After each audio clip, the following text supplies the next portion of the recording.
السلام علیکم۔ آج ہمارا موضوع ہے ڈاکٹر رفیع الدین ہاشمی۔ ڈاکٹر رفیع الدین ہاشمی 9 فروری 1940 کو مصریال ضلع چکوال میں پیدا ہوئے۔ 1963 میں نجی حیثیت میں BA کیا اور 1966 میں اورینٹل کالج لاہور سے MA اردو کا امتحان فرسٹ پوزیشن میں پاس کیا۔ 1969 میں محکمہ تعلیم پنجاب سے وابستہ ہوئے اور مختلف کالجوں میں تدریسی خدمات انجام دینے کے بعد 1982 میں اورینٹل کالج لاہور میں تعینات ہوئے اور وہیں سے بطور پروفیسر سبکدوش ہوئے۔ کچھ عرصہ صدر شعبہ اردو بھی رہے۔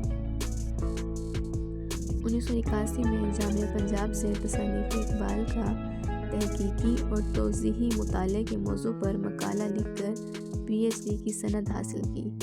2002 میں شعبہ اردو اورینٹل کالج سے بازیافت کے نام سے ایک تحقیقی مجلہ بھی جاری کیا۔ ریٹائرمنٹ کے بعد 2006 سے 2008 تک ہائیر ایجوکیشن کمیشن کے ممتاز پروفیسر بھی رہے۔ اس کے علاوہ کئی ادبی، علمی و تحقیقی رسائل کے مدیر اور معاون مدیر بھی رہے۔ وہ بابائے اردو ایوارڈ اور قومی صدارتی اقبال ایوارڈ حاصل کر چکے ہیں۔